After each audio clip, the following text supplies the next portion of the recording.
வணக்கம் சொந்தங்களே, இன்றைக்கி நம்ம சேனலில் பார்த்தீங்கன்னா ஸ்வராஜ் 744 எஃப்இ டிராக்டர் சேல்ஸ்க்கு வந்திருக்குது. வண்டி பார்த்தீங்கன்னா 2016 மாடல் 48 ஹெச்பி வரும். 4500 மணி நேரம் ஓடிருக்கு. ரெண்டாவது ஓனர் வண்டிங்க. Power steering, oil brake, double clutch ஆப்ஷனோட அவைலபிளாக இருக்குது. டயர் நாலுமே பார்த்தீங்கன்னா ரீடயருங்க. 25% கண்டிஷனில் இருக்குது. ஃப்ரண்ட்டு பார்த்தீங்கன்னா ஒரு டயர் கொஞ்சம் கம்மியாக இருக்குதுங்க, ஃப்ளாட்டு தான். எக்ஸ்ட்ரா ஃபிட்டிங்ஸில் ஹூக் பெட் இருக்குதுங்க. சேர் ஓடின வண்டி தான். வண்டிக்கு புக்கு கையில் இருக்குது. எஃப்சி கரண்ட்டில் இருக்குது. இன்சூரன்ஸ் கிடையாது.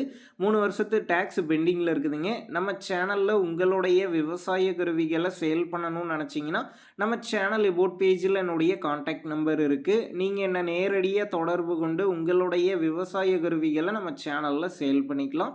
இந்த வண்டி இருக்கக்கூடிய லொக்கேஷன் பார்த்தீங்கன்னா சேலம் அயோத்தியப்பட்டினம் அருகில் தாங்க இருக்குது. வண்டிக்கு விலைன்னு பார்த்தீங்கன்னா 3,55,000 ரூபாய் சொல்லியிருக்கிறாங்க. இந்த விலையுமே நேரில் வந்து பேசும்போது அனுசரித்து தரப்படும் தாங்க ஓனர் சொல்லியிருக்காரு. டிஸ்கிரிப்ஷனில் ஓனருடைய கான்டாக்ட் நம்பர் தந்திருக்கேன். தேவைப்படும் நண்பர்கள் கான்டாக்ட் பண்ணி நேரில் போய் பார்த்து பேசிக்கிங்க. உங்கள் நண்பர்கள் யாராவது ஸ்வராஜ் 744 எஃப்இ டிராக்டர் கேட்டிருந்தால் அவங்களுக்கு இந்த வீடியோவை ஷேர் பண்ணுங்கள், யூஸ்ஃபுல்லாக இருக்கும். வண்டி பார்த்தீங்கன்னா 4 ஸ்டார் ரேட்டிங் கொண்ட வண்டிங்க. ரிவர்ஸ் பிடிஓ ஆப்ஷனோட அவைலபிளாக இருக்குது.